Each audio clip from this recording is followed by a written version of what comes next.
Aric Johnson. We are in your studio here in Manhattan, which is also your home, which Yes. is also your family room, Yes. which is also awesome. Thank you. You are surrounded by your beloved keyboards. Yeah. How many keyboards are in this room right now?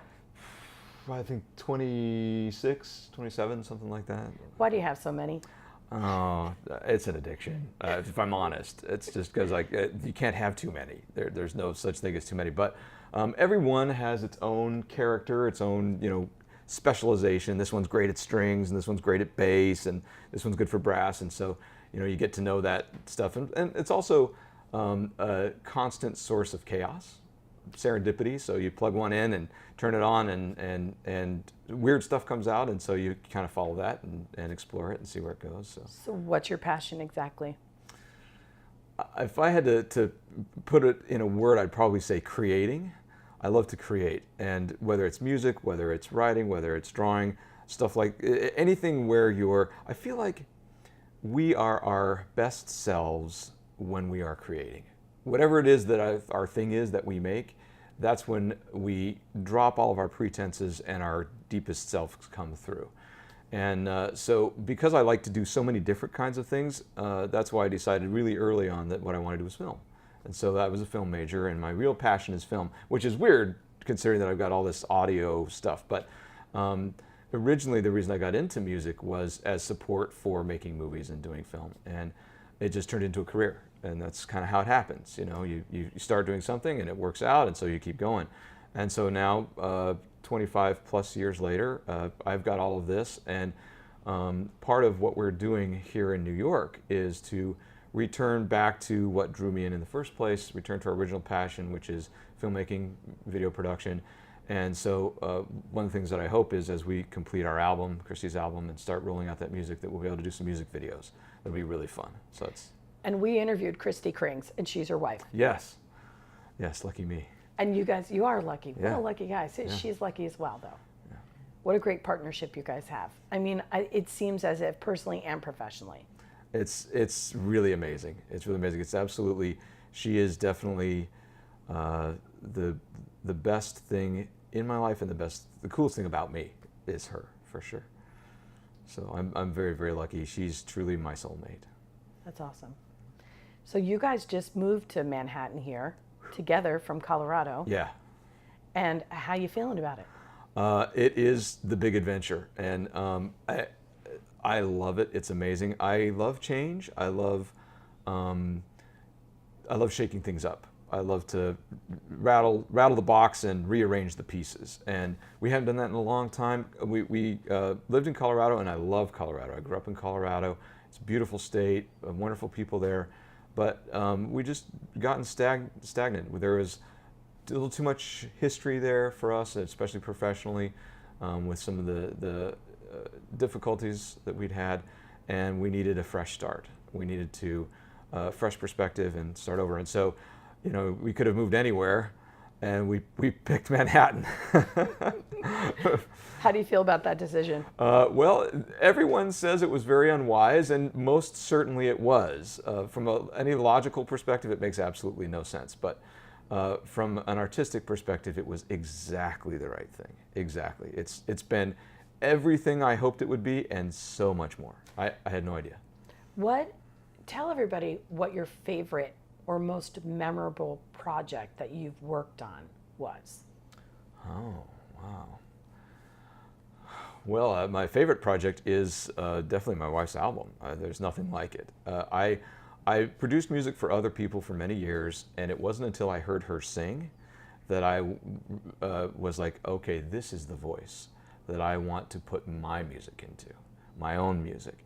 And so we became writing partners, and my passion for music and all of the things I hear in my head has been poured into her album.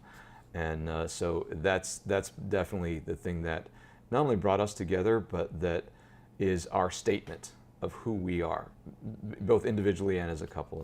And that's not out yet, right? No, it's not out yet. One of the things we're here to do is to finish it and get it released. Okay. Well, you need to let us know, because by the time this airs, it could be out. Absolutely, yeah. Keep us posted. That's the plan, yeah.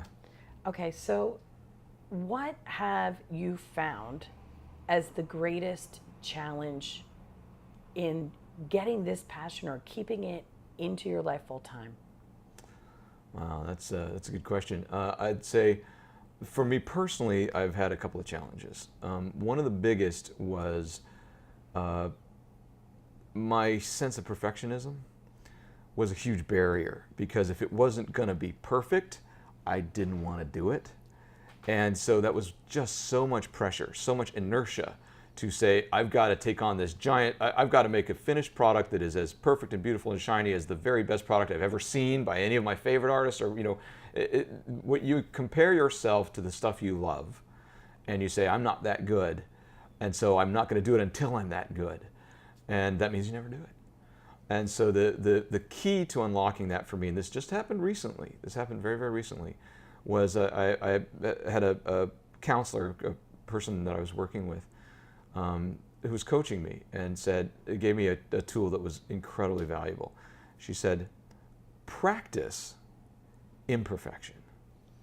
Actually practice doing something not perfectly and see how that feels. Try it out, experiment with it. And that has been so freeing.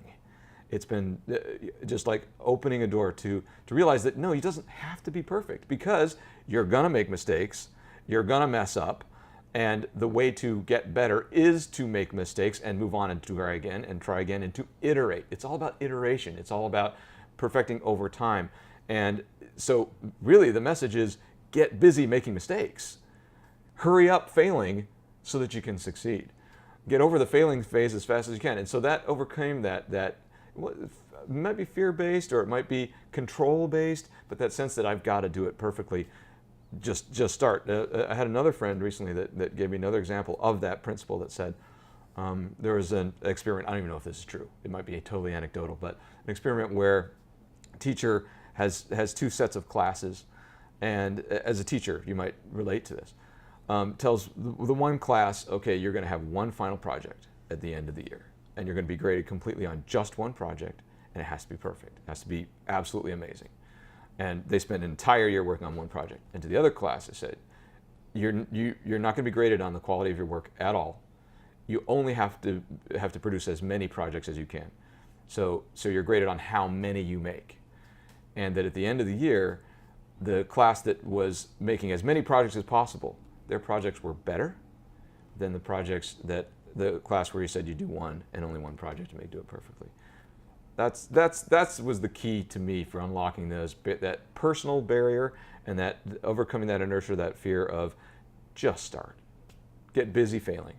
So if I asked you what you've learned about yourself, would it have to do with that, or is there something else that stands out to you also? That was the big thing that I learned about myself, was how much I was holding myself back, how much I was a barrier to my own progress and moving forward because of my own judgment about my product, my abilities. Nothing was ever good enough.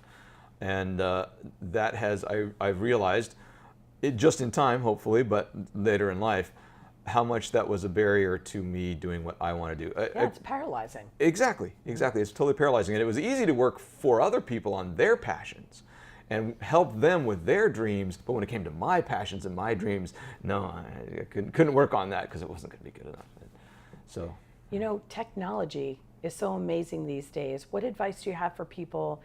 What I love about you is that you love creating in general, but you do it in multiple ways. And I know, producing music, playing music, creating by writing, and technology now it's so available. What kind of advice would you give for somebody who's sitting there, they're just on the precipice of taking the first step? What would you say? Oh my gosh. Yeah, it is such a big deal. And I feel like sometimes people don't really realize the gift of living now in this time. Because when I started, like I said, I wanted to make movies. I was a film major.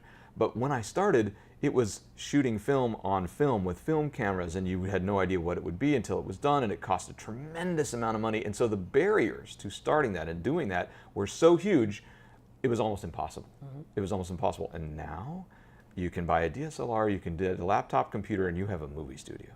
It's incredible. There are no limits. You can do anything you can imagine, you can do. And so what's interesting to me is that, and this is, there is a lesson in this, that whether it's music, whether it's movies, those two things, which in the past, those have been very cloistered professions. Those are things where you, in order to get in, you had to get a big break. You had to know somebody. You had to be chosen to get a chance to work in music or movies. Those barriers don't exist anymore. It is fully democratized. You know, I interviewed somebody, his name is Mark Hafner, and he's a Emmy award-winning musical composer, and the way he put it, same thing that you're saying, is basically the internet and the technology today has made the printing press available to everybody. Yeah. And it's just like what you're saying. Exactly. And so the challenge then, and this is what I find interesting, is that now that there are no more barriers, no more limitations, and no more excuses, where's the really amazing new art? Where's the really incredible new music, new stuff that's happening? It's not as prolific as you would think, and I think it says something that we are still in our own way. We're still the barrier to being fully creative and released, and maybe it's due to that self-judgment that I'm not good enough, or what I create isn't going to be cool enough, and I think that so my message is, there are no limitations. You can do anything you can imagine. Just start. Just start. The just start principle is actually something that I've spent a lot of time thinking about. I had an experience in Colorado that was a uniquely Colorado experience, but that really taught me a lot. And I've been kind of mulling this over and trying to find a way to communicate this and get it out there. Maybe write a book about it or something. I don't know. But the just start principle. Near my town in Fort Collins, where I grew up, there was a tornado that came by just a little east of the town, and it took out a whole community, just wrecked houses and caused a huge amount of damage. And so I went with a large group of people that were organized by a church to go and help with a cleanup effort. And I remember it was just amazing to go into this neighborhood after it had been laid waste, and it was really surreal. It was like being on the moon. All the trees were gone, all the vegetation was stripped away. It was really spooky. But there was one house we went to, and from the front of the house it looked completely normal. And you walked around to the back of the house, and in the back, where the backyard was this mound of debris that stretched from the ground all the way up to the roof of the house. Like you could have climbed up to the roof of the house in this mountain of debris. And it was full of like chain link fences, like an entire chain link fence racked up in there. Right. And a tree and a light pole and so much stuff. And it was twisted and tangled in a big knot, just this massive pile of stuff. And you couldn't even get to it. It was so spread out and diverse. But if you grabbed a pole or something and pulled on it, it was so locked into the whole thing that it was a knot. You couldn't get any piece of it out. And I looked at it, and it was, 2 stories high. And I'm going, we can't move this. We got to get a crane in here or something. We're going to have to get some heavy bulldozers or something to break this. We can't take this out of here. But then what people started doing is, because, you couldn't even reach the pile because there's so much debris.